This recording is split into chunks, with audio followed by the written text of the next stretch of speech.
Bismillahirrahmanirrahim. Assalamualaikum warahmatullahi wabarakatuh. Selamat sejahtera. Alhamdulillah kita dapat bertemu lagi dalam kelas mengaji tulis tesis dalam bab literature review. Kita dah selesai beberapa topik dari pengenalan literature review. Kita dah masuk teori dan kerangka teori. Kita dah masuk konsep dan kerangka konsep. So malam ni kita nak membincangkan tentang Fokus dia adalah kepada bagaimana kita nak menulis literature review yang baik di bahagian yang paling besar sumbangan dia, iaitu pada bahagian kepada penulisan literature review yang menjawab setiap research objektif atau research question ya. Saya ulang balik lah kadang-kadang saya sebut dua-dua, research objektif dan research question. Kebanyakan dalam kajian social science memang kita akan gunakan untuk menjawab research question. Tapi untuk subjek-subjek technical, science atau engineering, kita banyak gunakan istilah bagi menjawab objektif kajian. Okey, dia macam tu. Okey. Jadi sebelum saya mulakan kelas secara spesifik yang kenapa dan bagaimana kita nak menulis kajian literature ni yang bagi menjawab setiap research objektif dan research question ni, saya nak kongsikan ada dua template. Okey, dua template ni saya rasa dikesinambungan yang berada dalam siri yang lepas, iaitu dalam topik conceptual dan konsep itu sendiri, yang mana saya ada kongsi dua template. Jadi kita akan bincangkan dua template ni sebelum kita bincangkan kepada teknik yang baik untuk menulis literature review bagi menjelaskan dan menjawab setiap objektif dan research question. Okey. So template ni dia macam ni. Ada dua yang saya istilahkan template ni. Ini yang mudah yang basics, supaya nanti di kelas-kelas kita yang hujung nanti saya akan tunjukkan full template perkaitan antara satu section ke satu section. Dan kemudian next class insya-Allah, so saya akan tunjukkan the full outline dalam bab 2. Nanti kita akan tunjukkan perkaitan antara satu sama lain. Okey. Mungkin ada ramai yang tertanya kenapa saya tak tunjukkan dari awal dia punya outline, dia punya proses template ni. Tak, saya nak you all faham. Okey. Saya tahu semua nak yang hujung, tapi kita kena faham proses daripada mula, daripada pertengahan sampai yang ke akhir. Jadi untuk dua template ni, template pertama tu saya panggil dia template matrix dalam literature review yang kita boleh gunakan secara basic. Yang ni kebanyakan yang orang buat lah. Ada yang letak dalam bab literature review, ada yang letak ke appendix. Tapi ini very simple. Saya nak tunjukkan yang asas dulu. Okey. Jadi dekat template ni kita ada beberapa maklumat yang kena masuk. Adalah pertama, bila kita nak buat literature review ataupun bila kita nak buat summary atau dipanggil matrix, yang paling pertama yang kita kena ada adalah nama authors tu, sama ada seorang ataupun berkumpulan. Okey. Kemudian selain nama authors, kemudian kita kena berasingan sebab template ni sebenarnya dalam Excel. Jadi sebaiknya mudah untuk buat sorting dan sebagainya. Kita asingkan maklumat nama authors lain, tahun lain. So different column lah. Jadi saya masukkan nama authors, tahun. Kemudian kita boleh gantikan proses pencarian kita ni baik kepada boleh ubah ataupun mencari faktor atau elemen. Jadi kita senaraikanlah faktor-faktor elemen tu. So time to time kita boleh tambah faktor. So kat sini saya letak dia tema ataupun boleh ubah atau komponen atau faktor tu dia ada A, B, C, D, E. Nanti you all label lah A tu apa, B tu apa, C tu apa, D tu apa, E. Okey. Jadi bila contoh satu kajian ni, kajian nama dia IFA 2016. Nanti kita tick lah lepas kita dah label tu, kita akan tick lah ataupun kita kena type apa yang diguna. Tapi kalau tanya saya untuk bahagian tema dan pemulih ubah ni, kita labelkan, kemudian kita akan tick apa yang diguna. Okey, kemudian kita kena tulis nama teori. Apa teori yang digunakan oleh IFA?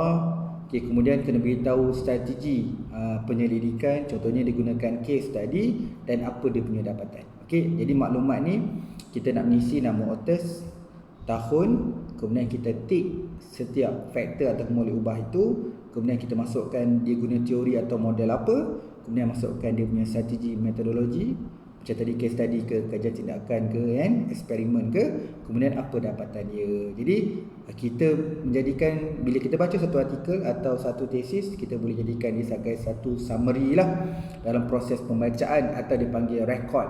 So bila kita baca artikel, kita kena record, sebab kita ada masalah bila kita baca, keep and baca banyak artikel jurnal, penyudahnya kita lupa apa yang kita baca. Jadi wajar bagi setiap researcher, kita dah kena biasa bila kita baca, kita kena record. Bila record nanti kita akan cover dalam full text pula apa? Full template tu nanti kita akan cover. Untuk ni kita biasakan diri dulu dengan matrix literature review. Yang pertama saya nak tunjukkan adalah contoh kat sini. Kita punya aim kita adalah untuk menentukan pemboleh ubah yang sesuai. Beberapa kajian lepas daripada model, daripada teori contohnya telah mengeluarkan beberapa variabel. Satu authors ni contoh dia A. Aifa pada tahun 2016. Kita akan tanda variabel apa yang digunakan dalam kajiannya, beritahu dalam kajian dia pakai teori apa, pakai strategi metodologi apa, dan apa dapatan dia. So key in lah Aifa, Bibi, Chong, itulah kalau katakan nama adalah saja di ABC. Jadi listkan sebanyak mungkin supaya kita nampakkan inilah dalam kajian currently, ini je kajian-kajian lepas yang cover. Jadi kita boleh buat sedikit persamaan, perbezaan dan perbandingan.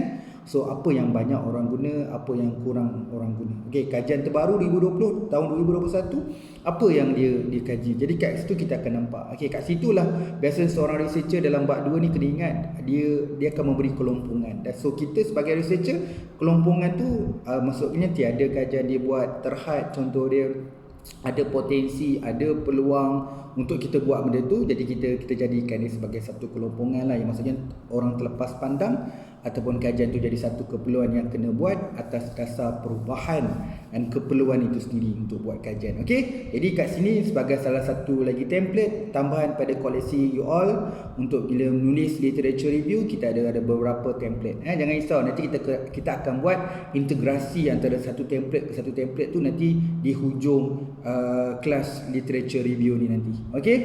Kemudian saya beri juga second template. Second template ni dia fungsi dia macam tadi, dia kena type juga. Dia kena typekan nama teori, dia kena typekan dia punya strategi metodologi, kemudian dia kena type juga dia punya dapatan kajian. Kat sini dia lebih kepada peringkat dia tak masuk sampai dapatan. Saya bagi contoh ni sampai dekat metodologi saja. Jadi kalau siapa yang berminat untuk extend dapatan, kita boleh tambah dapatan. Objektif saya kenapa saya tak masukkan dapatan untuk template yang kedua ni adalah tujuan saya nak tunjukkan dalam satu muka surat, dalam bentuk landscape, saya nak tunjukkan yang tick ni. Saya namakan dia sebagai matrix LR untuk buat ticks. Jadi you all boleh tambah baik, jadi lebih baik. Ikutlah bidang ilmu masing-masing untuk tambah baik template ni. Tapi tujuan objektif saya sediakan template ni untuk you tick je. Jadi just tick je, tak perlu lagi nak menaik. Sebab tu nama dia Matrix Literature Review bracket tick. Apa yang saya masukkan maklumat dia? Yang pertama adalah, of course lah, authors takkan nak tick kan. Jadi you kena type nama authors, kemudian tahun. Takkan saya nak listkan tahun daripada 1980 sampai 2020. Jadi kat sini tahun pun you kena type. Bukan maksudnya 100% text lah. Jadi ada juga maklumat nama authors dengan tahun, you kena key in. Ataupun kena type. Kemudian yang ni pun saya extra terpulang nak letak ataupun tak letak, tapi saya cerita dulu bahagian ni namanya scope. Scope ni boleh jadi sampel, respondent ataupun unit analysis. Tengoklah keperluan kajian masing-masing mana yang lebih sesuai. Nak letak unit analysis ke, nak letak sampel ke, ataupun nak letak respondent. Kat sini scope ni pun kalau tanya saya, kalau you all nak ubah suai, you boleh ubah suai. Yang mana you key in lah satu-satu, ataupun kita tak tahu macam mana kategori respondent itu. Kalau nak buat unit analysis boleh pecah dua, individual ataupun organisasi tu. Kalau respondent tu luas, kalau kajian dia susah, dia banyak variance dalam dia punya sampel tu, saya rasa dia kena type lah. Jadi kat sini option untuk scope, sama ada you boleh kategorikan supaya boleh tick ataupun you boleh type. Tapi asas yang saya buat sekarang ni, dia kena type. Dia kena type. Yang kat sini pun kena type. Jadi authors, tahun dengan scope kena type. Itu je yang kena type. Tahun, authors, tahun dengan scope. Sebab scope tu luas. Jadi kalau kata nak zoom kan boleh. Kalau betul kajian ni memang ada dua, nak tengok unit analysis je, ada dua, individual dengan organisation. Jadi kita boleh pecah dua. Nanti kita tick je. Sekarang kita teruskan kepada nombor satu, namanya adalah variable atau pemboleh ubah. ataupun tema. Okey, kemudian kita kategorikan apa, kita listkanlah semua formula ubah tu, formula ubah A, B, C, D, E, F. Ikutlah, ada kajian sampai 20 variable, jadi listkan 20 tu ataupun 10 dan sebagainya. Kemudian lepas letakkan kategori-kategori dalam formula ubah, kategori berikut adalah teori /model. Jadi beberapa kajian yang merujuk teori ini, ada beberapa kajian yang menggunakan model ni sebagai dia punya theoretical kajian. Jadi kat sini kita berpandukan asas ilmu dia, sama ada dia pakai teori atau model. Jadi kita listkan nama-nama teori tu dengan model tu. Macam mana saya nak tahu? Ada namanya proses in progress. Okey, kita key in, kita tambah satu kolom sebab teori X. Baca lagi artikel dia pakai teori Y, tambah satu lagi teori Y. So benda ni kena continuous. Okey, kemudian metodologi mungkin saya kat sini saya nak pecah dua je. Saya tak pergi strategi metodologi, saya pergi approach je. Contohnya saya nak tengok sini kuantitatif dan kualitatif. Saya ada mixed method, tambah satu lagi kaedah gabungan. Saya kaedah pelbagai, tambah lagi kaedah pelbagai. Okey, jadi kat sini boleh ubah sesuaikan Excel template ni untuk kesesuaian kita, supaya kita boleh nampak je dengan gunakan titik ke, right ke, tick ke, pangkah ke, supaya kita nak tengokkan persamaan dan perbezaan nanti. Okey, kemudian kebanyakan kita ni kalau baca apa-apa ada daripada artikel jurnal. Kebanyakan ni artikel jurnal. Jadi saya tambah kat belah kanan tu adalah jenis artikel. Adakah artikel yang kita baca ni adalah jenis artikel penyelidikan? Maksudnya artikel tu ada semua, ada intro, LR, metodologi, analisis, dapatan, perbincangan dan kesimpulan. Ini kita panggil research artikel lah. Maksudnya dia ada data tu analisis dan dapat finding. Itu dia panggil data, kita panggil research artikel. Ada orang panggil empirical article, ada orang panggil original article. So tak kisahlah apa nama dia, tapi umum dia kita faham yang tu adalah research artikel. Maksudnya research artikel ada finding dia. Okey. Yang kedua saya tulis kat sini conceptual. Kadang-kadang kita baca artikel kita nampak outline propose model, propose kerangka. Ada bila dia review last kali dia keluarkan satu cadangan kerangka. Yang tu kita panggil conceptual. Okey, sebab dia tak diuji dan dia tak test lagi. Dia cuma berdasarkan review dia come out dengan something, ada guideline ke apa, jadi dia baru propose, belum testing, belum sah lagi. Okey. Kemudian kategori konseptual ataupun kategori literature review, sorotan literature review. So LR ni ada dua lah, sama ada teknik ataupun tak ada teknik. So sorotan literature review yang saya masuk kat sini adalah yang berteknik, sama gunakan systematic literature review ke, meta analisis ke atau bibliometrics analysis. Jadi dekat bahagian ni kita panggil dia literature review, sorotan kajian literatur. Yang ketiga kita panggil generalisasi, generasi maksudnya general review, sorotan generalisasi. Maksudnya kita review je, tak keluar propose apa-apa, tak keluar model, tak keluar rangka, tidak ada teknik, tidak gunakan SLR atau meta analisis, kita review je, bebas, fleksibel. Itu yang kita panggilkan dia sebagai sorotan generalisasi ataupun general review. Kemudian ni nama dia dalam bahasa Inggeris, nama dia short communication. Maksudnya orang tu menuliskan 2 muka surat, 1 muka surat, half page pun ada. Jadi nama dia adalah short communication ataupun bahasa Melayu kita panggil komunikasi pendek. Okay, so ada jenis artikel, ada research articles, ada conceptual, ada literature review, ada general review dengan short communication. Jadi kita tick je sebab kita dah tulis tu, jadi kita kena tick je. Okay, itu cadangan saya, dan macam saya sebutkan saya tadi boleh diubah sesuai. Saya cuma masukkan authors, tahun, scope, boleh ubah, teori / model, metodologi dan jenis artikel. Kalau you perlu lebih lagi. Okey. Saya kalau bincangkan nak extension tu memang boleh banyak lah. Cuma version banyak tu bila setiap kali saya tunjuk, saya kata metrik yang terpanjang di dunia lah. Okey. Cuma to be friendly, bila saya dah go through one courses dah jumpa pelbagai student, saya dah kurangkan sikit. Nanti kita akan bincang di hujung siri kita literature review ni. Okey. So ada 2 template. Satu template yang tadi kita key in semua, yang dari segi teori dia pakai apa, metodologi dia pakai apa dan dapatan.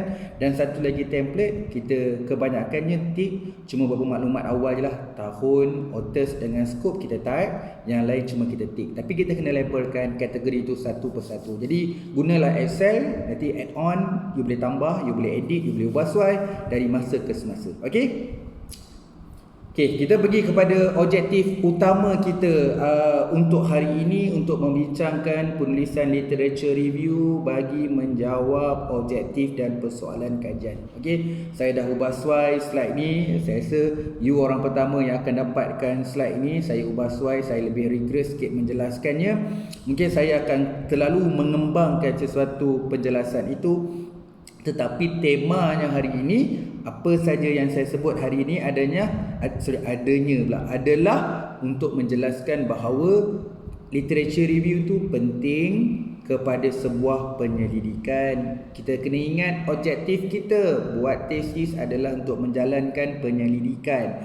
Jadi bab literature review ini adalah mengumpul informasi dan maklumat. Kumpul informasi dan maklumat bukan sekadar menceritakan apa yang telah dilakukan oleh penyelidik dahulu. Paling tepat, kita mengumpul maklumat daripada kajian-kajian lepas, sumber-sumber yang relevan untuk membantu kita untuk membuat aktiviti penyelidikan, yang mana aktiviti penyelidikan ini membantu kita researcher untuk menjawab setiap objektif dan persoalan kajian. Dan dalam penyelidikan ini melibatkan proses yang luas, dari reka bentuk dia, dari segi penentuan filosofi, nak tentukan approach, nak tentukan strategi penyelidikan, nak tentukan kita gunakan lokalisasi di kajian di mana, nak gunakan teknik analisis yang banyak. Jadi guna teknik analisis apa. Jadi proses tu agak luas dan panjang. Jadi kita seorang researcher, kita bukan magician, kita boleh agak je apa nak pakai. Kita perlukan maklumat. Jadi apa sahaja tindakan, perbuatan dan apa yang kita tulis di bab 3, iaitu metodologi dan juga prosedur analisis, dia datang daripada literature review. Itu fungsi literature review. Jadi semua yang kita tulis dalam bab 3 sebenarnya telah disebut oleh literature review secara perspektif kajian terdahulu. Cuma nanti dekat bab 3 itu kita menulis prosedur, andaian, dia punya formulasi secara detail. Ni bab technical metodologi, cerita proses. Kita tak cerita lagi dah kajian sebelum ni buat macam ni, kajian lepas buat macam ni. Bila you tulis macam tu, kajian lepas juga menggunakan metodologi ni, tak sesuai lah dalam bab 3. Sebab bab 3 bukan buat review, semuanya dekat literature review. Ramai yang tersalah faham bila buat literature review hanya membincangkan dapatan kajian lepas. Dia terlupa bahawa literature review adalah membincangkan proses penyelidikan, bukan hanya bincang dapatan sahaja. Bila sebuah proses penyelidikan dari awal lagi, dari segi teori, kenapa kajian lepas ni menggunakan teori ni? Kalau dia guna teori ni, dia pakai metod apa? Kalau dia pakai metod ni, dia pakai analisis yang macam mana? Apa dia orang dapat dia punya finding? Apa yang dia boleh conclude? Apa yang dia cadang untuk next researcher? Jadi benda tu yang kena bincang dalam penyelidikan. Proses penyelidikan itu dalam literature review.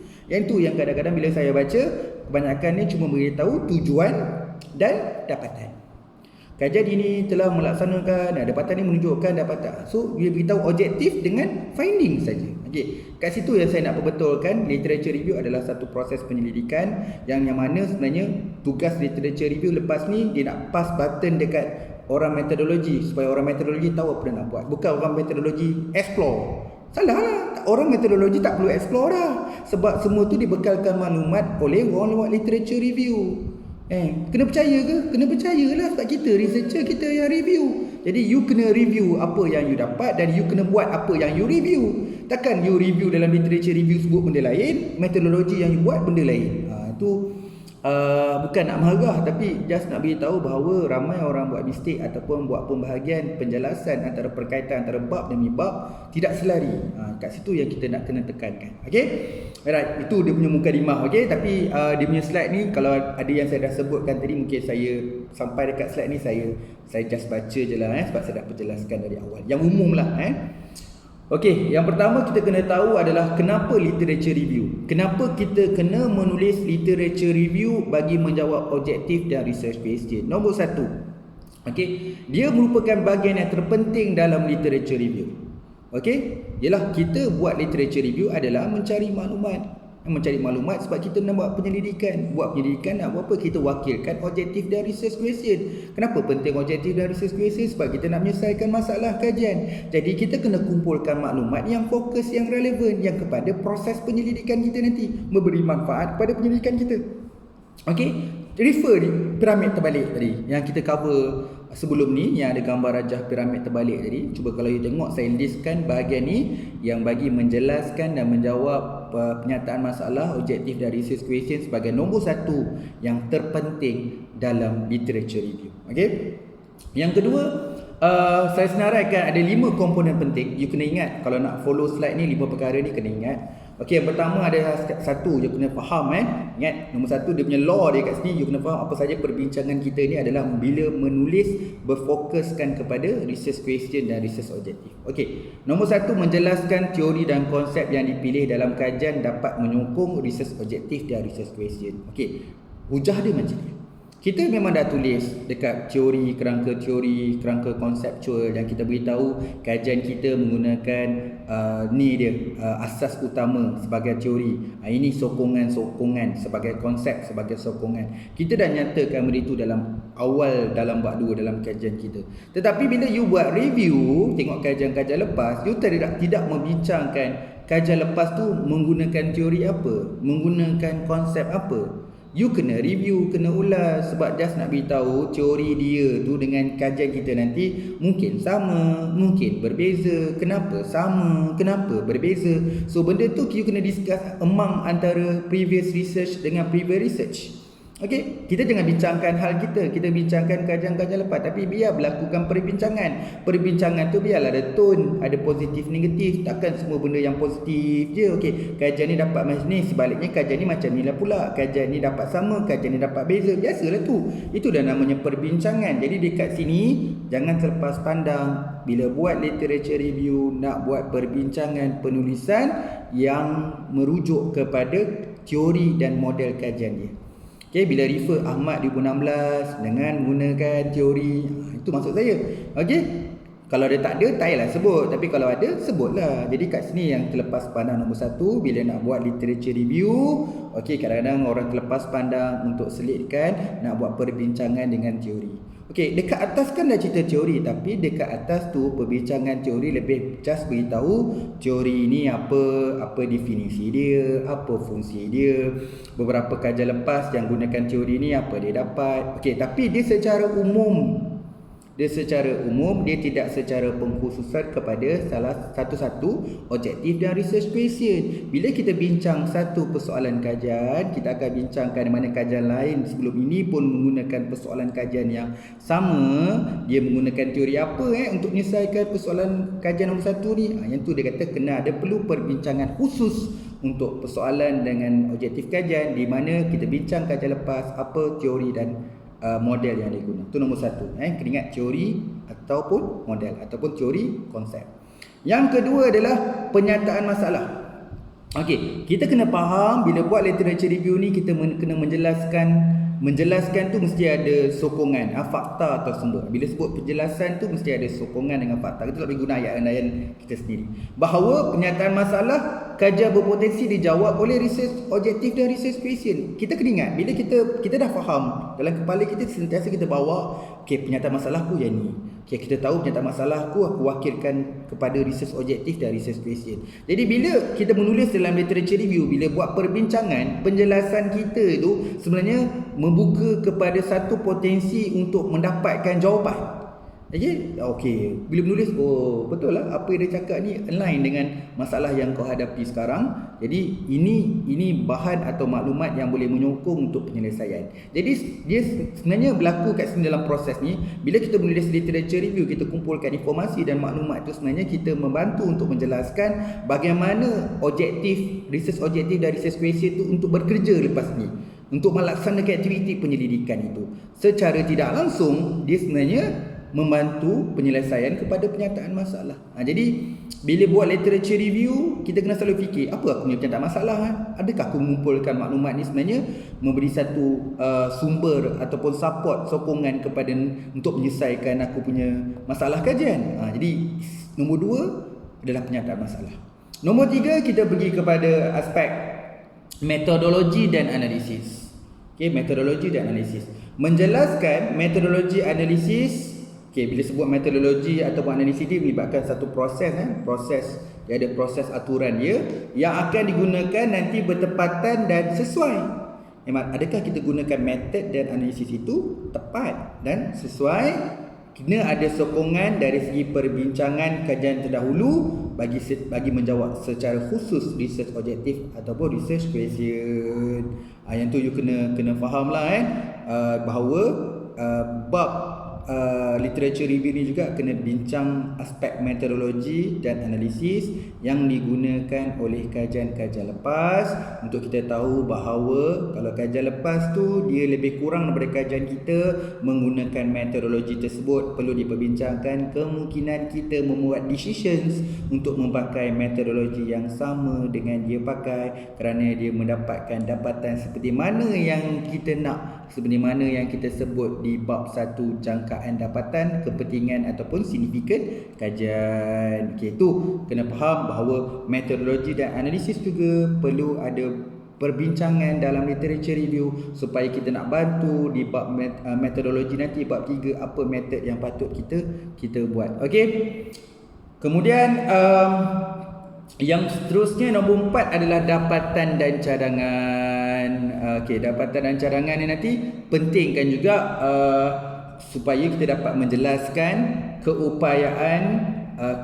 menjelaskan kebolehupayaan menjawab research objektif dan research question melalui perbincangan dapatan dan cadangan kajian lepas. Ini umumlah saya sebutkan tadi, ramai orang bila bincang dekat literature review bincangkan dapatan kajian lepas. Okey, kita ulang balik. Yang pertama tadi teori, yang kedua penyataan masalah, yang ketiga metodologi dan analisis, yang keempat adalah dapatan dan cadangan kajian lepas. Jadi cadangan juga adalah sebuah artikel ataupun tesis tu, dia ada memberi cadangan di bab kesimpulan tu pun kita boleh utarakan. Lagi-lagi cadangan itu dia bertepatan ataupun relevan kajian kita. Malah dia menguatkan kita apa yang kita buat sekarang ni telah diberi cadangan secara direct ataupun indirectly oleh kajian sebelumnya. Okey.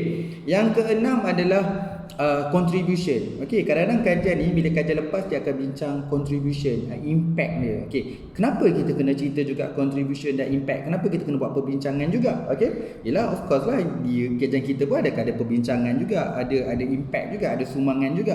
Jadi kenapa penting kita nak review? Sebab kita nak tahu adakah kajian-kajian lepas dia punya contribution dengan kita punya contribution adalah sama atau berbeza. Kalau sama, macam mana kita nak nampakkan kita punya ada extension ataupun just nak beritahu menyokonglah kalau sama je kan. Okey, tapi kat sini nak menjelaskan bahawa literature review yang ditulis yang memfokuskan pada research objektif dan research question dengan berdasarkan pelbagai sumber. Okey, bila kita buat literature review ni, kita tidak terhad kepada bidang akademik saja, tesis dengan artikel jurnal. Kita kena luas, iaitu berdasarkan pelbagai sumber, dapat memberi impact kepada akademik, kerajaan, industri dan masyarakat. Jadi masuk kat sini yang pelbagai sumber ni, selain dia baca-baca artikel dengan tesis, kalau nak beri impact ataupun manfaat kepada kerajaan, kita kena bacalah sumber-sumber daripada kerajaan, blueprint, dia punya planning, dia punya polisi. Okay, kita kata memberi sumbangan kepada industri, bacalah annual report, technical report. Okay, beri sumbangan kepada komuniti ataupun dalam konteks masyarakat, contohnya pertubuhan dunia macam UNESCO, WHO. Okey, benda-benda maklumat tu daripada report tu boleh membantu untuk memberi sumbangan pada komuniti dan masyarakat. Jadi literature review itu luas, perlu ada pelbagai sumber. Bila kita bercerita luas aspek government ataupun kerajaan, maka sesuai nanti bab 5 beri sumbangan kepada kerajaan, memberi kita kaji pasal dokumen industri. Nanti kita katalah dari kita ada kaitannya dengan sumbangan kepada industri. Ini yang nak menunjukkan kematangan. Kadang-kadang ada orang tu dia tak tulis pun dekat literature review konteks governments, industri, community, masyarakat, semua dia tak cerita. Tiba-tiba dekat bab 5 dia cerita memberi sumbangan kepada kerajaan. Ini yang tak betul. You kata memberi sumbangan kepada kerajaan tapi you tak bincang apa-apa pun berkaitan dengan kerajaan. Itu maksudnya tak naik. Macam mana you memberi hujah bahawa you memberi sumbangan pada kerajaan tapi you tidak ada membincangkan apa berkaitan kerajaan pun dalam you punya penulisan literature review contoh dia. Okey. Jadi 5 perkara ni kena ingat. Yang pertama adalah teori, yang kedua adalah problem statement, ketiga adalah metodologi analisis, keempat adalah dapatan dan cadangan, yang kelima adalah sumbangan dan impact. Okey. Okay, so 5 ni kena bawa. Kena bawa sampai habis slide. Jadi kena ingat 5 perkara ni. Okey. Alright. Okay, kita nak ulas sikit. Yang ni mungkin saya baca dekat slide, banyak baca kat slide lah sebab saya dalam slide ni macam menghurai sekali. Okay, yang pertama adalah bagaimana satu teori dan model tu, perlu dibincangkan dalam literature review sehingga dapat memandu ataupun membantu untuk menjelaskan dan menjawab research objektif dan research question. Jadi kenapa, sejauh mana peranan teori dan model ni? Okey, nombor 1. Kehadiran teori dan model ni adalah, kita tahu dia akan mendasari, akan memandu penyelidikan kita ni. Okey, penulisan literature review yang mencari maklumat. Okey, penulisan literature review itu sendiri adalah mencari maklumat kepada proses penyelidikan yang bertepatan kepada teori dan model. Okey, kita dah beritahu definisi tadi kan, asas kajian kita untuk mendasari, untuk mandu kajian. Sebab tu bila kita buat literature review, kita kena tahu kita dah pegang asas tu. Jadi kita nak pastikan supaya penulisan kita berpandu atau berpaksikan asas itu, yang mana dalam menjelaskan dan menjawab research question. Jadi kena ingatlah nanti bila kita the way kita nak menjawab research objektif dan research question tu macam dah tidak berpaksikan teori ataupun konsep kajian kita. Okey, dia jadi dua benda pula. Okey, kau kata kau ada prinsip, kau ada teori dan konsep, tapi the way kau nak menyelesaikan research objektif dan research question kau tidak berpandukan benda tu. Jadi macam mana nak nampak, nak membuktikan bahawa macam ni lah. Sebab tu bila you kata you pakai teori X, Okey, teori X ni sesuai dalam kajian. You kena buktikan bahawa teori X ni boleh menyelesaikan objektif dan persoalan kajian. Dia membantu untuk menyelesaikan research objektif dan research question. Cara nak buktikan dia boleh bantu tu adalah melalui penjelasan, penerangan, melalui penulisan. Jadi ada maklumat secara direct ataupun secara indirect. Secara direct kita boleh buktikan dengan kajian lepas yang seakan-akan CP-CP dengan kajian kita ni menggunakan teori yang sama. Justru itu kita menggunakan teori ini juga. Ataupun anda buat justifikasi sebab dia tak direct, dia indirect, supaya di akhir penceritaan naratif itu kita boleh yakinkan penilai dengan pembaca bahawa teori yang you pakai ini memang sesuai untuk menjawab specifically untuk research question nombor 1. You kena faham, ada orang ada satu teori, dia boleh cover 4 objektif. Ada orang satu research question, satu teori. Research question nombor 2, teori yang kedua. Kadang-kadang kajian berbeza-beza. Kita kena faham itu nature dalam penyelidikan. Ada orang pakai satu teori untuk keseluruhan, ada orang pakai satu teori untuk satu objektif atau satu research question. Itu yang nombor 1, nak penjelaskan bahawa dalam kajian kita jangan terlepas pandang bahawa teori dan model itu adalah mendasari yang memandu pada penyelidikan. Dan kita kena ingat the way kita membincangkan, mencari maklumat bagi menjawab research objektif dan research question, pastikan kita tidak lupa untuk highlight kita punya teori dan model kajian. Okey, yang kedua, penulisan perlu mengaitkan teori dan model. Kenapa kita kena kaitkan teori dan model dalam literature review dalam kajian? Membuktikan, supaya kita tadi dah sebut di awal kenapa nak guna teori tersebut. Tapi di sini bila you buat perbincangan dengan kajian-kajian lepas, lagi sekali you nak meyakinkan, nak confirmkan bahawa pemilihan teori itu adalah tepat dan bersesuaian dan dengan juga selain daripada tadi dekat atas mungkin secara general, dekat bawah ni bila you buat perbincangan tentang untuk menjawab setiap research objektif dan research question ni, gunakan teori ni, dia tidak terhad kepada satu kajian asal, iaitu daripada artikel jurnal atau tesis.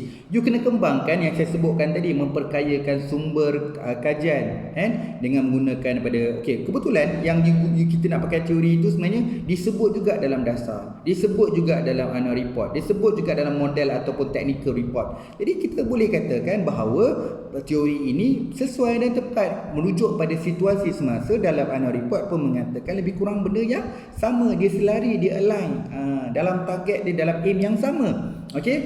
Ketiga, tujuan teori ini adalah untuk menyediakan hala tuju ataupun justifikasi untuk bab perbincangan. Ingat kadang-kadang tesis dia kena baca ke semua bab. Bab 2 ni sebenarnya dia ada memberi sesuatu yang sangat penting dekat bab nanti, bab perbincangan. Sama ada bab perbincangan tu di bab 4 ataupun bab 5, bab perbincangan. Ini kerana bila saya tengok ramai orang buat bab perbincangan, dia terlepas pandang untuk mengaitkan dengan teori. Dia cuma cerita dapatan kajian ini adalah sama dengan simpulan dan sebagainya. Tapi dia lupa nak beritahu yang bahawa dapatan ini mengesahkan dan membuktikan bahawa teori yang digunakan itu adalah bersesuaian dan tepat menggambarkan situasi dapatan dia. Jadi terlepas pandang. Jadi sebelum kita nak tulis kat perbincangan tu nak mengaitkan dapatan kita dengan teori, jadi bab 2 ni kena kumpul maklumat siap-siap. Jadi kita kena cari justifikasi kenapa teori ni boleh membantu untuk jawab research question. Ingat itu. Yang pertama tadi kita kata pentingnya teori itu untuk mendasari, untuk memandu kajian. Yang kedua nak membuktikan lagi sekali, nak memperjelaskan sekali lagi bahawa teori dan model itu bersesuaian dengan kajian. Selain daripada tesis dengan artikel, supportlah sumber-sumber lain daripada industri, government dan masyarakat. Contoh dia. Yang ketiga adalah untuk kita tahu bahawa bab 2 ni bukan main-main. Kita kena kumpul bab literature review ni secara seluas mungkin, kerana kita akan membantu untuk bab perbincangan nanti dalam memberi justifikasi bahawa dapatan yang kita dapat nanti adalah berkaitan sama ada secara positif atau negatif kepada teori tersebut. Okey, sedikit tips, takut saya terlepas pandang nak sebut bila-bila section nanti. Semua citation kita dekat bab perbincangan, semua citation yang ada dalam bab perbincangan ada cerita penuh dia dekat bab 2. Okey, kita cakap macam ni. Contoh dia, dapatan kajian ni membuktikan bahawa, yang mudah lah bahawa hubungan A dan B ni adalah signifikan. Dapatan signifikan ini turut disokong oleh Saiful 2018. Kita tak buat review dekat perbincangan, bukan buat review. Kita cerita perbincangan dapatan kita, kajian kita. Yang kita ceritakan hal kita dah, bukan hal orang lain. Cuma kita support je tadi oleh yang tadi siapa pula nama saya lupa sebut tadi. Katakan tadi Siti 2018. Okey, katakan dapatan saya sama dengan Siti 2018. Itu je. You tak beritahu Siti ni buat kat mana, Siti ni buat kat negara mana, sampel mana, dia pakai method apa, dia pakai teori apa. Bab perbincangan bukan nak cerita pasal kajian orang lain. Kita nak cerita pasal dapatan kita, betapa kuatnya dapatan kita ni, sejauh mana dapatan kita ni, bla bla bla bla bla. Okey, jadi macam mana nak tahu yang si Siti 2018 tu buat teori apa, pakai metod apa? Dekat literature review lah. Jadi saya kalau saya menilai, baguslah dapatan dia sama dengan Siti. Apa Siti ni buat? Saya kena buka lah bab 2. Buka bab 2 tak jumpa pula Siti 2018. Itu yang frust. You kena faham, bab literature review ni kena luas. Apa saja yang kita sebut dekat metodologi, specifically dekat perbincangan tadi saya sebut dekat bahagian perbincangan tadi, apa saja yang disebut dalam perbincangan tadi, setiap citation tu ada cerita penuh dia. Authors tu ada cerita penuh tu. Dekat mana? Dekat literature review. Nanti siapa-siapa yang tengah dah buat proses ni, double check, cross check balik perbincangan dengan literature review. Okey?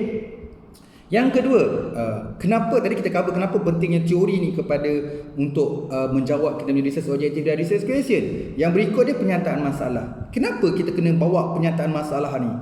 Yalah, research kan nak selesaikan masalah, janganlah lupakan penyataan masalah Ingat duduk dan diam je kat bab 1 tu. Kena faham juga. Okey, alright. Nombor 1 saya bagi reason penyataan masalah ataupun masalah kajian ni. Dalam kajian masalah, kajian perlu ada solusi. Okey. Penyataan masalah adalah masalah kajian. Setiap masalah kajian perlulah ada penyelesaian ataupun solusi, dan solusi itu diwakilkan oleh research objektif dan research question. Saya ulang balik, penyataan masalah ia adalah masalah kajian, masalah penyelidikan, bukan masalah saya saja buat, bukan masalah politik, masalah penyelidikan. Setiap masalah penyelidikan yang kita sebut dalam penyataan masalah wajib selesaikan semua.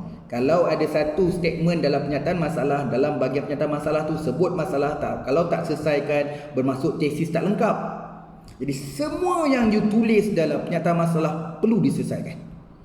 Kalau rasa ini bukan masalah kajian, dah kenapa letakkan penyataan masalah? Kalau bukan masalah kajian, pindah dekat research background. Okey? Jadi setiap masalah yang kita sebut dalam penyataan masalah kenalah ada solution, dan solution tu adalah research objektif dan research question. Okey. Setiap permasalahan dalam saya ulangkan gunakan ayat lebih mudah untuk faham. Saya kata setiap permasalahan dalam problem statement boleh diukur, boleh diukur. Dia kena ukur lah, sebab diukur dengan apa? Diukur dengan penyelidikan, dengan dijawab, dengan boleh dijawab ataupun menjawab dan menjelaskan research objektif dan research question. Okey, itu yang pertama. Itu kena tahu yang satu tu asas dia. Nak tahu apa tugas penyataan masalah. Takut dah terlupa, dah masuk bab literature review, lupa pula dia punya tugas penyataan masalah. Okey, yang kedua adalah penceritaan dan naratif. Okey, dekat bab 1 itu you dah tegaskan, you dah secara relevan ni kita punya penyataan masalah. Tapi dekat part 2 tu kena luas lagi. Sebab tu ada orang sebut, ada scholar menyebut adalah bab 1 tu pengenalan sahaja. Semua yang kita tulis dalam bab 1 perlu kembang secara luasnya di bab 2. Jadi termasuklah problem statement. Sebab problem statement dekat bab 1 tu ada orang buat 2 perenggan, ada orang yang buat 1 muka surat, ada orang yang buat 2 muka surat. Jadi kita cuma memilih beberapa citation yang tepat, yang relevan, yang sesuai untuk menjelaskan, untuk meyakinkan bahawa problem statement ni sesuai dijalankan penyelidikan. Tetapi untuk kembangkan dan luaskan dia, perlulah ditulis dalam literature review. Okey, jadi penceritaan atau naratif dalam penulisan literature review selalu terarah kepada penjelasan, kepada mencari maklumat, sokongan, justifikasi dan mencari potensi penyelesaian masalah berdasarkan sumber-sumber dan kajian lepas. Dan sentiasa dalam penulisan kita literature review, tak kisahlah 2.2 ke 2.3, dalam kepala kita, dalam minda kita bahawa apa saja aku nak tulis ini secara langsung dan tidak langsung memudahkan untuk mencari jawapan untuk kepada penyelesaian kepada masalah kajian ini untuk diselesaikan. Jadi proses penceritaan kita tu, hala tuju kita, aku nak jawab penyelesaian masalah ni. Jadi biar punya the way buat penceritaan dan penjelasan kita ke arah tu. Jangan terlalu umum. Bila terlalu umum tu tidak terarah. Jadi yang boleh katakan terarah tu sama ada merujuk hipotesis, research question, objektif dan problem statement. Itu dia katakan. Okey. Yang ketiga, hala tuju penulisan lebih terfokus. Jadi bila kita bawa sintesa penyataan masalah kita dalam literature review, kita akan penulisan kita lebih terfokus, di mana penulisan yang menjadi lebih matang, dapat mengetahui tujuan utama. Setiap kali kita menulis, kita akan dapat membayangkan apa tujuan utama aku buat penyelidikan ni, apa tujuan utama aku buat literature review. Okey, seorang penyelidik bila ni ayat saya gunakan hala tuju penulisan lebih terfokus dan menjadi penulis yang matang, yang dapat mengetahui tujuan utama sebagai seorang penyelidik dan bukannya menjadi seorang wartawan yang sedang melaporkan. Kita ni seorang penyelidik, researcher. Apa researcher buat? Dia cari bahan, dia kena susun, dia kena compile, kena sintesis, mendapatkan fakta-fakta yang tepat, yang relevan, yang sesuai, kena kupas, kena bincang, kena compare, kena kontras, kena analisis, sometimes kena buat critics. Itulah researcher. Bukan hanya baca, masuk, pindah, report, copy and paste. Itu wartawan yang sedang melaporkan. Jadi kita kena jadi seorang researcher, bukan hanya melaporkan. Ataupun Hajar nak beritahu je, aku nak beritahu je Siti buat ni, lepas tu pendengar berikut Ali buat benda ni, Aisyah buat benda ni. Ni buat apa ni? Saja je buat laporan literature review. Betul lah tu kalau cakap laporan literature review. Tapi kalau kata buat kajian literature ataupun literature review, salah. Sebab you kena buat perbincangan. Ni you laporkan A buat ni, B buat ni, C ni buat apa ni, kenapa? Aku cakap melaporkan. So what? You beritahu saya ni A dapat apa, B dapat apa, C dapat apa. Mestilah saya tanya, so what? Kenapa you tunjukkan dapatan ini? Kenapa you tunjukkan dia pakai method ni? Discuss lah, beritahu dalam kajian tu. Dia kajian ni guna ni sebab kelebihan dapat macam ni. Yang ni pula kata kelebihan dia macam ni. Orang ni pula kata macam ni. Nanti you buatlah conclusion bahawa ketiga-tiga method ni bersesuai dalam kajian, mempunyai kelebihan yang berbeza-beza antara satu sama lain. Setiap kajian tu mempunyai kelebihan masing-masing. You discuss lah. Baru kita kata, okey, nak beritahu kita ada banyak cara, metod untuk menyelesaikan ni. Kalau yang simpulan diguna ni dapat macam ni. Jadi itu yang kita dapat. Jadi kalau kata you melaporkan satu dari segi perbincangan kita tidak berhubung, tidak mengaitkan. Tak berlaku lah orang kata apa? Analisis dan sintesis tu. Alright. Kemudian kenapa pentingnya metodologi dan analisis dalam kajian yang bab ni just nak beritahu yang bahagian ni sering kita terlepas pandang. Penulisan literature review perlu membincangkan potensi metodologi. Saya gunakan ayat potensi bahawa ada yang kajian secara direct, dia boleh beritahu possibility dia gunakan metodologi yang sama sebab dilaporkan oleh kajian lepas. Ada kajian-kajian tertentu mungkin metodologi dia adalah sumbangan kajian, metod dia guna tu orang tak guna lagi. Jadi saya sebutkan sini sebagai potensi metodologi yang praktikal, yang perlu ada sokongan. Sokongan tu perlu ada sumber lah, daripada kajian lepas, daripada jurnal ke tesis dan sebagainya. Dan yang kedua, kenapa metodologi dan analisis ini penting adalah tulisan literature review perlu membincangkan proses penyelidikan. Okey, dalam saya sebutkan tadi dalam bab 3 proses penyelidikan ni kan luas. Dari segi aspek reka bentuk, pilihan metodologi, strategi penyelidikan, data, instrumen, analisis, populasi, sampel, kesahan, kebolehpercayaan, lokasi, assumption ataupun andaian, teknik analisis, kaedah interpretasi. Kita kena bincangkan. Kajian lepas gunakan teknik apa, you kena bincangkan semua dalam bab 2. Kenapa? Sebab kita akan buat dalam bab 3 benda tu. Kenapa aku nak kena cerita pasal persamplan dalam literature review? Kita bincang apa kajian lepas guna teknik persamplan. Okey, dia nak gunakan strata. Kenapa kita kena review orang punya? Sebab kita pun nak pakai strata. Jadi kita review lah apa kelebihan orang pakai sampling strata. Cuma dekat bab 3 beritahu macam mana nak calculate, nak mengukur, nak mengira kiraan sampling teknik strata tu. Tapi itu tak review dah kajian lepas. Siapa yang gunakan strata ni dekat literature review lah kena sebut. Jadi kat situ tak berlaku. Jadi semua perbuatan dan aktiviti yang saya sebutkan tadi itu perlu ada perbincangan dalam literature review. Okey, mungkin saya nak perjelaskan sini. Secara bahasa pasar dia selit-selit. Kau pakai strata, patutlah aku dah jumpa tadi dekat literature review ada perkataan strata. Kau nak pakai software Amos, sebab tu aku jumpa dalam literature review Amos. Aku jumpa dalam literature review tadi kau bincang case study. Kenapa dalam bab 3 ni tak ada case study pun? Tu yang susah. Itu perangkap. Sangat bahaya. Saya selaku penilai, kita akan ganggu calon macam ni. Saya rasa kan you kena buat mixed method lah. Sebab bila dalam kajian ni you fokus pada kuantitatif saja, tapi bila saya baca literature review, you ada membincangkan satu kajian terbaru yang gunakan case study. Dan case study tu saya nampak bersesuaian dalam penyelidikan ini. Memandangkan you dah review, you dah sebut dalam literature review menggunakan case study, saya mencadangkan kajian ini menambah case study dalam kajian. Tak pasal-pasal. Nanti dalam case ni you kena jadi seorang yang matang. Kita kena faham literature review, kita kena review. Bukan siapa-siapa pun, kita yang review. Jadi you bila nak review, you ada sedikit bias. Bias kepada penyelidikan kita. Bias dalam konteks ni lebih terfokus apa yang kita nak buat. Jangan menulis apa yang kita tak buat. Jadi bila tulis literature review ni tidak jadi terlalu spesifik. Sebab tu saya buat piramid terbalik. Nak menyelidikan semakin lama semakin jelas. Jadi dalam kes ni you terlalu umum. You bincang, you declare semua benda. Ada perkara yang kita kena sebut, ada perkara yang kita tak sebut. Contoh, saya boleh refer, saya boleh baca kajian daripada case study walaupun saya tak buat case study. Saya tak buat case study tapi saya boleh baca artikel buat case study. Saya nak ambil dapatan dia tapi saya tak bincang metodologi dia. Jadi bila saya nak katakan nama dia ahli, merujuk ahli, mengkaji tentang pemilihan supplier otomotif, menunjukkan bahawa terus pada dapatan. Saya tak sebutkan nama strategi pendidikan dia, saya tak sebutkan case study. Sebab saya tahu bila saya sebut case study nanti ada kecelaruan dalam pemahaman orang membaca kita punya literature review.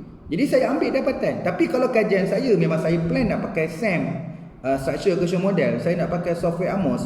Saya jumpa kajian lepas yang menggunakan SAM. Jadi saya sebut rujuk kajian Bidin dengan menggunakan Structure Question Model, dengan guna perisian Amos, menunjukkan bahawa saya sebut. Kenapa saya sebut perkara tersebut dalam literature review? Sebab dalam bab 3 memang saya nak pakai SAM dengan Amos software. Itu penting. Skrip dalam bab 2 tu perlu selari dengan bab 3. Jadi bab 3 ni berdasarkan maklumat yang aku kumpul dalam literature review tadi, hasil daripada pinjangan kajian lepas, SAM dengan Amos sesuai. Justru kita guna dalam bab 3. Nanti panel tanya, kenapa you pakai SCM, pakai Amos? Mula dah jawab, dia kata saya sebab pakai full model. Bila full model pakailah SAM Amos. Senang je. Saya buat PhD kenalah pakai SAM, dia tak boleh pakai SPSS. Mula dah jawab macam tu kan. Jadi kat sini you kena faham, research kita tak boleh jawab macam tu. Kita bila nak jawab bab 3, kita kena jawab bab 1 dan bab 2. Kan? Kalau kita nak buat bab 4, kita kena jawab sebab bab 3, bab 2 dan bab 1. Sebab tu continuous. Orang tak letak bab metodologi dekat bab 1. Orang tak letak finding bab dapatan tu dekat bab 2. Dah susun very nice dah. Introduction, literature review, methodology, analisis dapatan dengan kesimpulan. Saya tak ada masalah untuk kat mana you gerak dulu. Ada orang analisis dulu, ada orang buat metodologi dulu, ada orang buat literature review. Itu proses penyelidikan masing-masing. Tapi bila sampai dekat finalnya tesis tu depan penilai, bagi kita orang kena baca daripada depan sampai ke belakang. Jadi kita tahu proses tu ada yang mula kat sini. Itu tak kisah. Yang paling penting alignment sebelum you submit tu, make sure alignment tu sampai. Okay. Kemudian nombor 3, kenapa metodologi ni penting dalam literature review nak jawab research question dengan research objektif. Okay. Ini kita tulis ni untuk membezakan menulis metodologi dalam bab literature review dengan bab metodologi. Okey. Ini yang saya nak beritahu dia. Kadang-kadang ramai orang terlepas pandang kata, kenapa metodologi nak cerita dalam bab 2 bukan dekat bab 3? Ini saya nak jelaskan bahawa bab metodologi hanya menulis reka bentuk kajian proses penyelidikan yang dilaksanakan sahaja, nanti dekat bab 3. Bab metodologi lebih kepada menulis prosedur, andaian, penyelidikan yang terperinci, yang tulis satu persatu mengikut proses seperti mana reka bentuk kajian yang dicadangkan. Okey, you kena faham yang tu. Tapi yang dalam bab 2 yang tadi saya sebut tu, prosedur, andaian, proses detail tu dekat bab 3. Tapi bab 2 ni cerita review apa metodologi yang digunakan oleh kajian-kajian terdahulu. Review, kupas, bincang. Tu dekat bab 2. Takkan bab 3 lagi dah nak pakai dah. Kalau kata you nak pergi berkebun, dah pakai dah cari literature review pakai cangkul, you nak pakai dah cangkul tu, ni dah nak cangkul lah, kenapa kau pakai cangkul cap ayam ni? Aku nak cangkul dah kot. Ikut kajian lepas cangkul ni lah. Apa sebab kau tak cakap awal-awal sebelum aku beli tadi, sebelum kita bincang nak beli cangkul ni bila aku nak cangkul baru aku cakap. Aku cangkul kau nanti kan.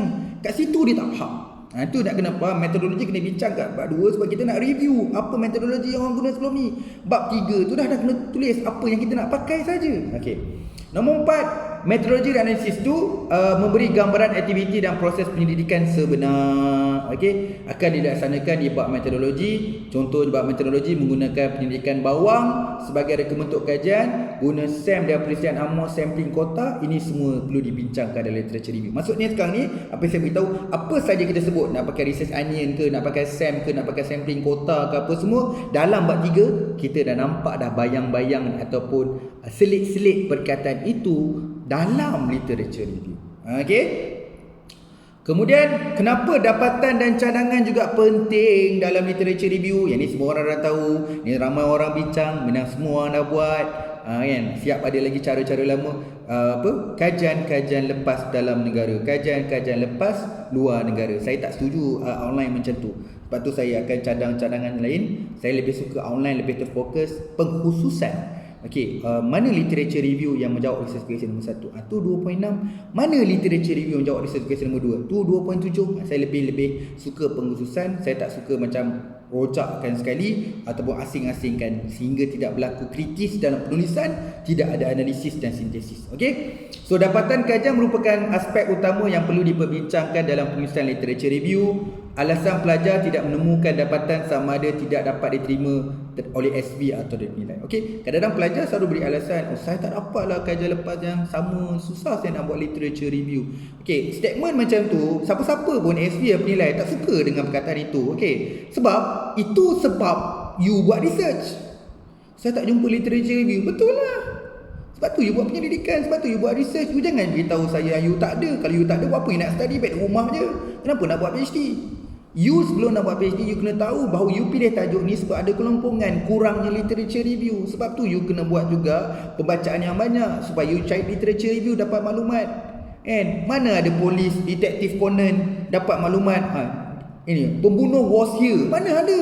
Dia kena cari maklumat supaya dapat beri bayangan ke arah untuk dapatkan solution. Jadi semua ada masalah. Masalah tu bukan ada penyelesaian depan mata. Kalau semua masalah ada dalam literature review, literature review boleh cakap, nah ambil literature review aku ni, ambil buat PhD. Mana ada?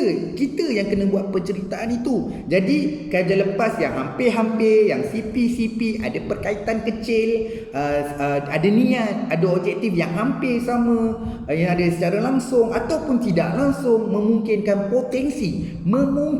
ada potensi kepada solusi perlu diambil dalam literature review. Tetapi proses you buat penceritaan, menulis, mengupas dalam literature review tu yang penting. Okey.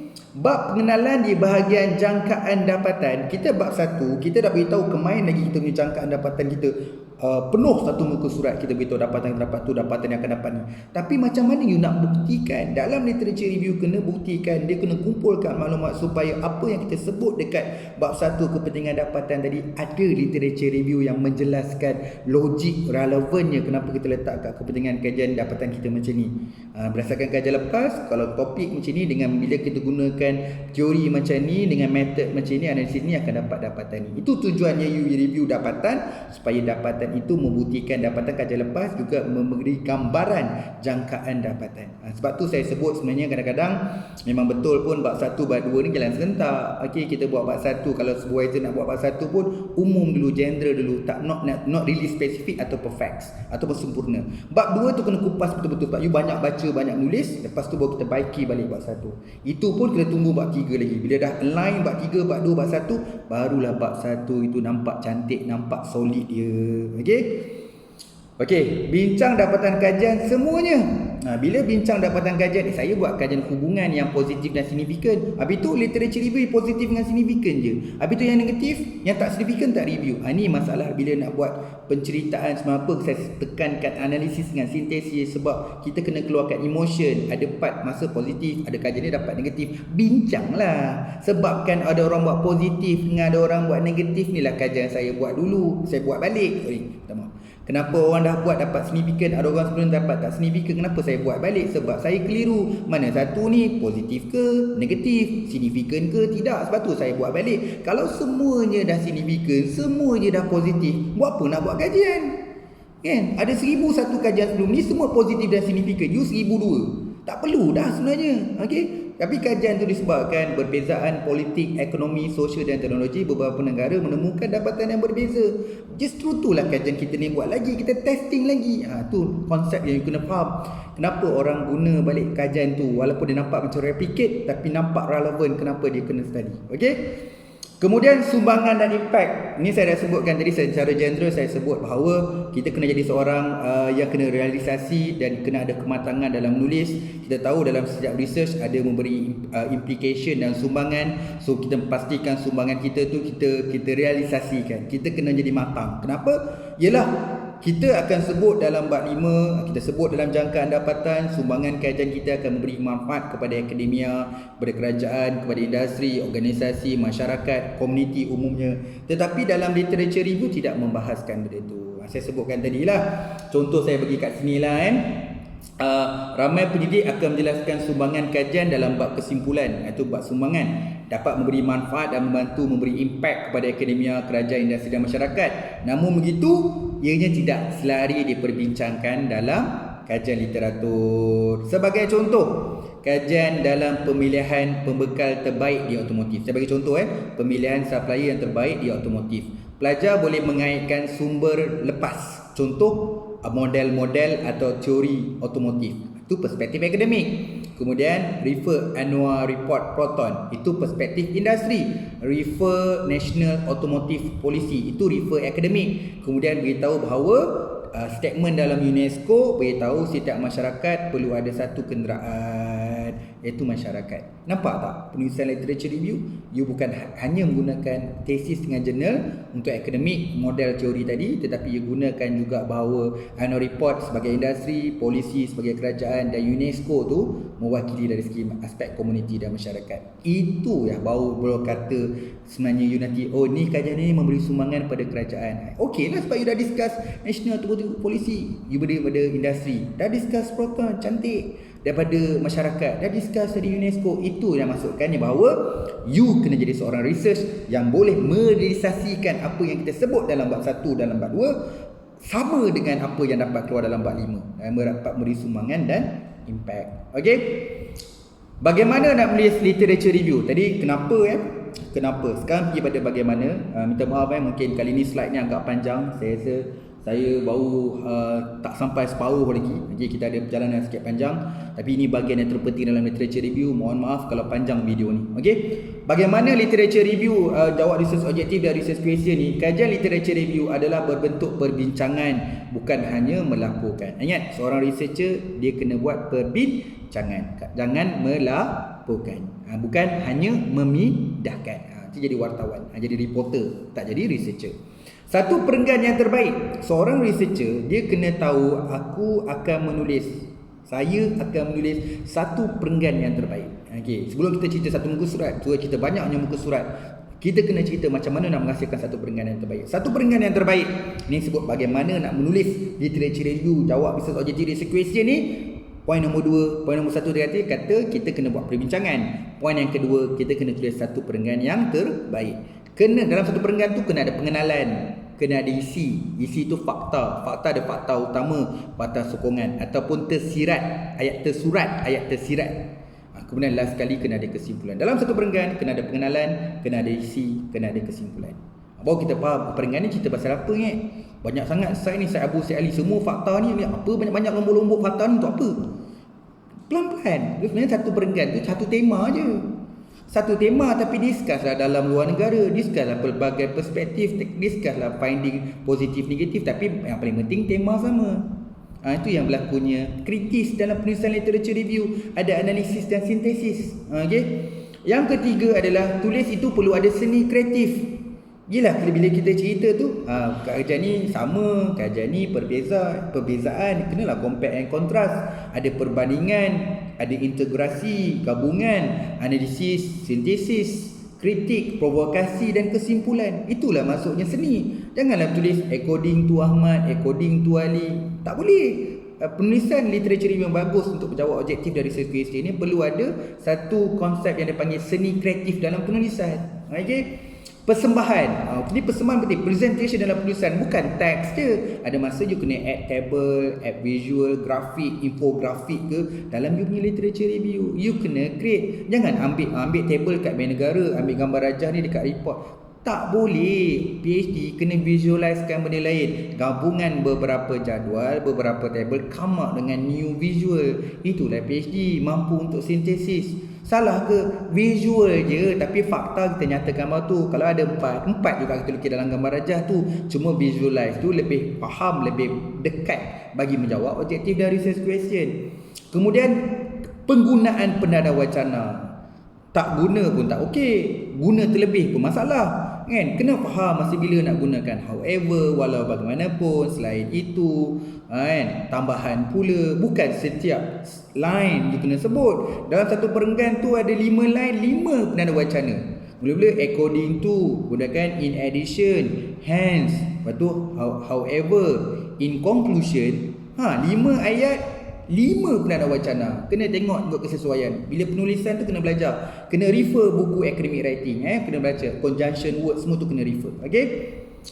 Kemudian tulis ikut tema. Saya sebutkan tadi, saya highlight lagi. Nombor 6 ni tulis ikut tema. Okey, supaya kita sekalikan dalam perenggan tu, tak kisah tu kajian dalam negara ke luar negara, perbezaan budaya yang berlainan, mahu citation yang lama, citation yang baru, gabungkan dalam satu perenggan. Sebab kita bincang tema. Okey, tulis dengan perspektif yang luas. Ini saya sebutkan tadi, saya cakap lagi sekali. Luas. Dalam luar negara, ada slate isu semasa, pengetahuan umum, ada perspektif kerajaan, contoh politik dan plan polisi, blueprint, ekonomi, berkaitan dengan bajet, krisis, pertumbuhan, sosial, kehidupan berkualiti, kesejahteraan, teknologi, IR 4.0, big data, apa lagi, AI, agama, berkaitan contohnya patuh syariah, halal, keharmonian. Okey, dan yang terakhir keringat.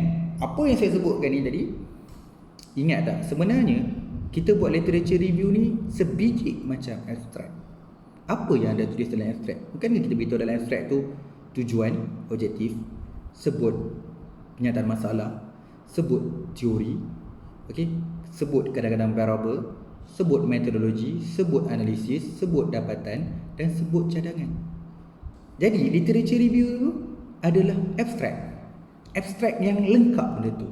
Okey, tetapi saya sebut sebagai abstrak, terpulanglah kepada naratif masing-masing untuk menceritakan supaya penceritaan dia sampai. Orang kualitatif penceritaan dia lagi kena power, nak kena mendalam, nak kena jelas. Jadi penceritaan tu kena kuat. The way you mencerita bersusun. Sebab tu ni level PhD. Salah satu kekuatan seorang PhD adalah keupayaan dia menulis secara kritis. Yang tu kena belajar. Hebat macam mana pun zaman kita belajar UPSR, SPM dan sebagainya. Itu exam oriented. Sekarang tulis tesis adalah teknik menulis. Jadi buku academic writing kena ada kat sebelah. Bukan buku SPSS. Analisis lah. Tapi buku untuk menulis kena ada academic writing. Dia kena faham lah academic writing tak samalah buku dekat sekolah tu. Ni academic writing untuk buat tesis ataupun buat research. Refer yang advance punya academic writing. Tapi sebenarnya boleh juga. Saya pun refer kat buku anak-anak saya. Buku Perdana Wacana. Ada cikgu BM yang bagus. Malah saya jumpa dekat blog. Cantik cikgu tu tulis. Perdana Wacana. Senang saya nak faham. Masih bila gunakan. Sebab saya bukan orang bahasa. Bila jumpa orang bahasa, dia berjelaskan masih bila nak gunakan.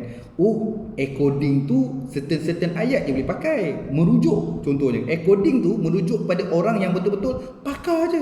Kita semua belajar je encoding Fazli, encoding Habibie. Tak, encoding tu merujuk orang yang paling tepat untuk kita rujuk. Baru boleh pakai encoding. Jadi setiap perkataan pada wacana tu ada maksud-maksud berbeza. Jadi carilah buku academic writing. Okey. Jadi kita ibarat menulis literature review untuk menjawab research objective research questions seperti menulis sebuah abstract.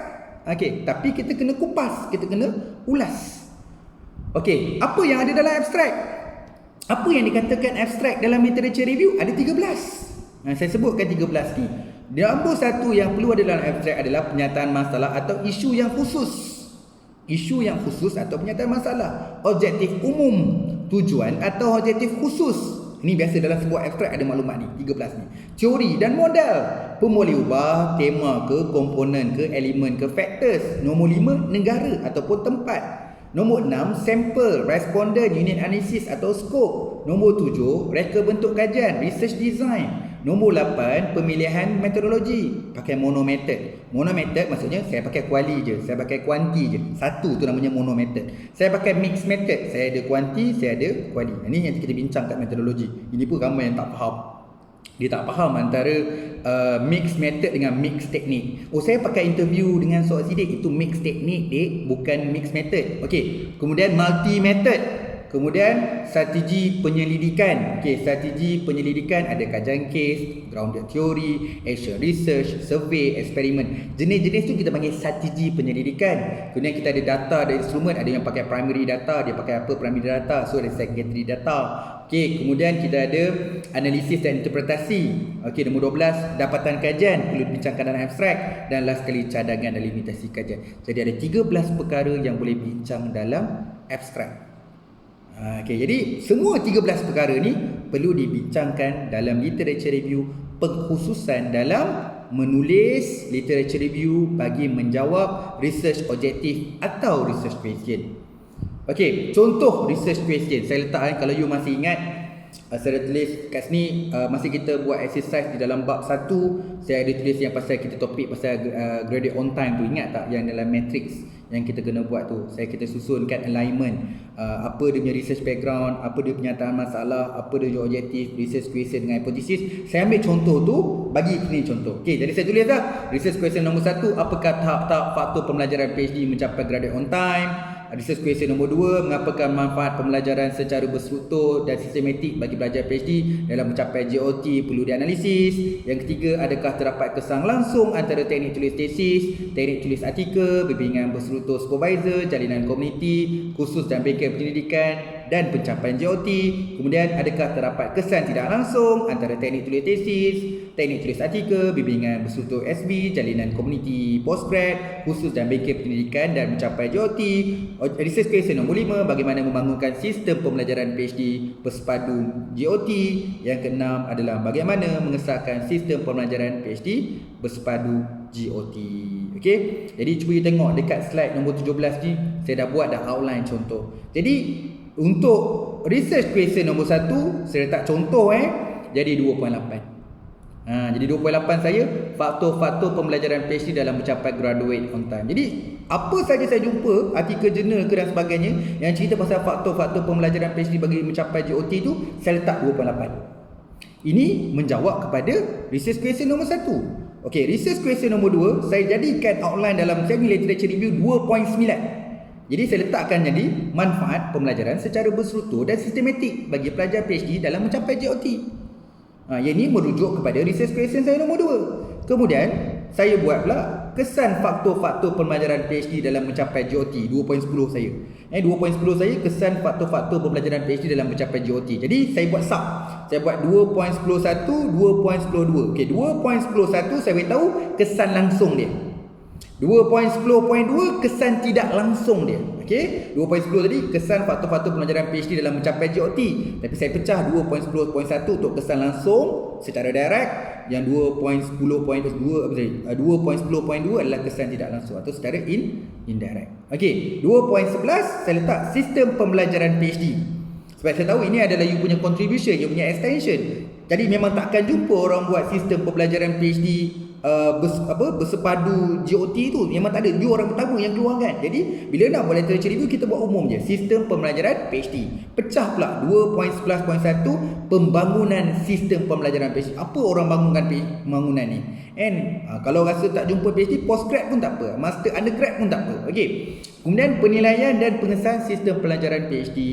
Jadi kumpulkan semua maklumat. Kalau you tengok kat outline yang saya dah sediakan pada muka surat 17 ni, you akan nampak cantik kan. Nanti kalau panel tanya, macam mana you, kenapa you nak buat sistem pembangunan sistem pembelajaran PhD bagi capai GOT ni? Ada ke literature review? Boleh rujuk 2.11 Prof. 2.11 saya khususkan kepada sistem, kepada pembelajaran PhD. So saya bincanglah kajian-kajian yang beritahu bahawa dekat sekolah SPM dah buat, STPM dah buat, tapi PhD tak ada. Jadi kita kupas, kita bincang. Jadi last kali keluar apa? Keluarlah kelompongan. Nak sangat kan kelompongan? Last kali nak beritahu, tiada lagi kajian yang buat sistem ni, yang sistem pembelajaran bersepadu PhD ni. Belum ada lagi. Sebab itulah saya nak buat. Jadi literature review kumpul maklumat supaya meyakinkan panel research kena buat. Okey, jadi itu yang you kena faham. Okey. Kemudian kita ada template untuk menjawab research question. Yang ni saya detail sikit. Kalau you tengok dekat gambar rajah dalam slide, saya buat label supaya kita nak make sure you tak ada buat silap. Dalam label tu, ni namanya metrik menjawab persoalan kajian. Kalau you ada 5 research question, kena buat 5 kali template ni. Sebab satu template ni khusus untuk satu research question. Tapi kalau saya orang kuantitatif, kita kena cakap metrik menjawab hipotesis. Kalau hipotesis saya ada 37 kali benda ni kena buat. Sebab satu template merujuk satu research question atau satu hipotesis. Okey, apa yang saya letak adalah, yang pertama saya tulis tajuk dia metrik menjawab persoalan kajian, RQ1. Maksudnya sekarang ni saya nak buat RQ1 nombor 1 je. Saya letak nama dia menentukan bla bla bla. So ini saya copy paste. Ambil research question saya nombor 1 tu, paste dekat atas tu title. Kemudian saya belah kiri tu saya letak tujuan, negara, teori, reka bentuk, strategi, kaedah kajian, sampel, dapatan, cadangan. Maksudnya sekarang ni kita nak key in satu persatu. Okey, kita nak key in, tadi saya sebut kan, tujuan negara, teori, reka bentuk, strategi, sampel, dapatan, cadangan. Okey, saya masukkan, katalah saya jumpa 5 authors kajian yang seakan-akan dengan research question nombor 1 saya tadi. Jadi saya masukkan Aifa, Bibiana, Cepaka, Dian dengan Alicia. Okey, Aifa, tujuan dia, key in tujuan. Aifa, negara, Malaysia. Aifa, dia punya reka bentuk. Okey, dia pakai reka bentuk ni. Dia pakai ADI. Yang ni dia pakai apa? Kaedah kajian, dia pakai mixed method. Okey, ini sampel, dia pakai sampel apa. Jadi saya key in. Bila kita key in maklumat, depan mata kita ada summary semua maklumat. Jadi kita minda kita boleh tahu cara nak buat pembuatan keputusan yang logik, yang rasional, yang relevan. So kita akan nampak. Sebab tu saya belah kanan tu saya letak untuk bahagian remark. So orang buat macam ni tujuan. So aku kajian nak buat apa? So apa persamaan? Kalau aku buat research macam ni, apa persamaan aku dengan Aifa, Bibiana? So apa yang bezanya aku dengan dia? Okey, apa jurang aku nak beritahu ni? Jadi kita akan nampak kolom tu supaya kita berfikir, aku sebenarnya cara aku mengumpul maklumat bahan yang aku ada sekarang ni cukup ke tak cukup? Cukup tak aku nak meyakinkan kat panel bahawa topik aku nak buat ni walaupun ada persamaan, ada logiknya benda research nak buat, tetapi ada sesuatu benda extension baru aku boleh menghasilkan. Jadi kat situ tujuan dia nak buat metrik menjawab literature review. Bawah sekali, saya sediakan bahagian reference. Jadi you boleh jumpa authors tu, listkan reference, full reference APA style, letak kat bawah tu. Ini memang practically memang penting dalam bab 2. Template ni antara template yang terpenting bila nak menulis literature review, menjawab research objektif dan research question. Template metric menjawab research objektif dan research question banyak. Okey, kena ke 5 boleh tambah lagi. Ni dalam template saya letaklah sampai 5-nya, start Haifa, Bibiana, Cepaka, Diana dengan Elisha et al. Tapi kalau you jumpa 50, okey nak 50. Time to time add. Jadi saya letak ni tujuan negara kan banyak saya bincangkan tadi. Ada 13 perkara. You boleh letak kat sini. Boleh tambah analisis lagi, sumbangan ke atau kajian-kajian yang bersesuaian. Jadi lagi banyak you letak perkara, aktiviti tu di belah kiri. Lagi banyak muka surat yang you boleh tulis. Jadi banyak lagi yang you boleh tulis. Okey, kita bincang nanti kat grup WhatsApp kalau lebih nak faham tentang metrik menjawab research question. Malah kita ada time to time lagi nak habiskan slot literature review ni, kita ada full template, nanti kita akan bincang benda ni lagi sekali. Okey, tapi benda ni memang you kena buat. Tak tahulah you punya level minda you memang jenis memang terror kot, dia boleh synthesize macam tu je. Saya manusia biasa, saya kena record dulu, from that saya analyse dan synthesize. Okey, saya tunjuk juga piramid terbalik. Sebenarnya kita berbincang di tahap yang paling penting, iaitu perbincangan bagi menjawab research objektif dan research question. So kali ni saya tak masuk lagi kerangka kajian. So next class kita akan masuk kerangka kajian. Okey, saya ada sikit tips bila tanya kenapa. Bila penilai tanya kenapa perlu banyak outline dalam kajian literature review ni. Kenapa perlu ada bahagian seperti ayat persoalan kajian dalam bab literature? Kenapa you punya online bab 2 tu seperti macam you letak balik punya research question? Kenapa perlu bincangkan metodologi dalam bab 2? Mungkin you dapat soalan ni daripada kawan-kawan, sahabat-sahabat, malah supervisor saja je nak uji. Kenapa you tanya soalan ni? Nanti jawab soalan ni general je, relax je. Ni jawapan permulaan, lepas tu you kena pengkhususankan lagi.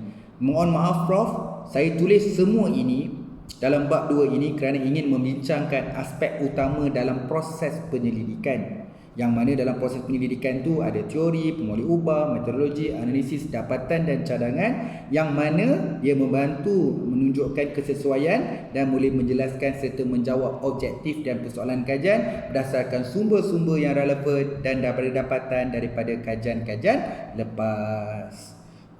Dia tahulah, oh bagus budak ni menulis, sebab semua benda yang ditulis adalah dia nak dapatkan satu maklumat yang menjelaskan dengan pelbagai sumber dokumen dengan refer kajian lepas yang bersesuaian dan bertepatan untuk menjawab setiap research objektif dan research question. Okey, alright, itu saja. Mengambil masa lebih kurang 1 jam 16 minit untuk sesi ini. Mohon maaf, saya rasa saya laju sebenarnya. Di bawah-bawah tu saya lajukan sikit sebab saya rasa mungkin video ni akan jadi terlalu panjang. Jadi memang perbincangan ni akan kita kupas demi masa, kita akan kupas lagi. Sebab bila bincang bab 3 nanti kita akan flashback balik. Bila bincang bab 4 kita akan flashback lagi. Saya mohon maaf atas mungkin saya tekan sikit suara saya hari ni. Saya mohon maaf atas barang kesilapan dan segala kekurangan saya menyampaikan topik ni. Saya bila-bila pun kalau orang tanya saya, kalau topik ni kalau saya cover memang saya serius sikit, sebab saya rasa bab ni paling penting lah. Kalau bab ni you tak kuasai, you matang dalam penulisan literature review tak matang bahagian ni, macam mana you nak menulis satu tesis? Okey, sebab membezakan seorang researcher dengan orang lain tu di sinilah keupayaan kita mengupas pelbagai sumber dan dokumen. Sejauh mana you faham baca tesis, sejauh mana faham baca artikel. Ya, betul kita kata artikel terbitan terbaru 2020 tu terbaik untuk kita cite. Betul, tak dinafikan. Tetapi sejauh mana you manfaatkan citation 2020 tu dengan cara kaedah teknik penulisan. Yang pertama saya tekankan tadi, saya nak you fokus. You nak fokus dalam bab 2 ni sebenarnya kita kumpul maklumat sebab kita nak selesaikan objektif dan research question. Janganlah hanyut dalam lautan teori dan definisi. Kita sekarang ni kita nak tunjuk kat mana, apa tujuan you buat literature review. Kita dah tersasar. Sebab tu saya sebutkan tadi literature review penting kepada problem statement, penting kepada teori, kepada objektif dan research question, kepada metodologi, kepada analisis, kepada dapatan, cadangan, sumbangan, impact. Sebab saya nak faham, you kena faham proses penyelidikan. Aku nak review literature review sebab aku nak jadi penyelidik. Kalau you nak jadi politik, you jadi review orang politik. Sebab tu orang politik gaya persembahan dia, cara fokus dia macam tu, dia nak tarik orang dan sebagainya sebab dia politik. Okey, macam mana pula cikgu bila dia mengajar dekat sekolah? Okey, dia tahu fokus dia nak bagi, pastikan pelajar dia faham. Sebab tu dia buat latih tubi, dia tanya berulang-ulang kali supaya budak tak lupa. Sebab kemah dia nak jadi seorang cikgu. Tapi bila seorang researcher, seorang penyelidik, cara you mengupas tu memang kena jadi penyelidik lah. Biarlah sebutan, perbuatan, setiap ayat, contoh yang you bagi tu penyelidik. Janganlah bagi contoh umum, sebab kita bukan politician, kita bukan jadi cikgu di sekolah, kita jadi researcher. Setiap orang, setiap profession tu ada kelebihan masing-masing. Tadi untuk tulis tesis kena jadi seorang researcher. Okey? Minta maaf. Itulah kalau bagi sembang menjadi panjang lagi lah. Okey, tapi saya nak tekankan bahagian yang penting. Mohon lihat slide dan juga kepada video ini. Mungkin dekat slide tu kadang-kadang saya ni memang orang yang teknikal sikit. Bila saya cuba nak menulis dekat slide, walaupun dia tak jadi PowerPoint, dia jadi macam power text sebab saya menguraikan. Tapi kadang-kadang menguraikan saya yang apa yang saya tulis dengan apa yang saya sebut dalam video ni, kadang-kadang saya boleh cakap saya jenis yang mungkin bila bercerita dia lebih faham. Tapi dalam slide dia lebih konsep dia fakta penting. Dan bila saya cakap kadang saya terlupa fakta penting. Dan bila saya menulis dalam huraian dalam tag dalam slide, huraian itu tak sama dengan huraian bila saya menjelaskan dalam video ni contohnya.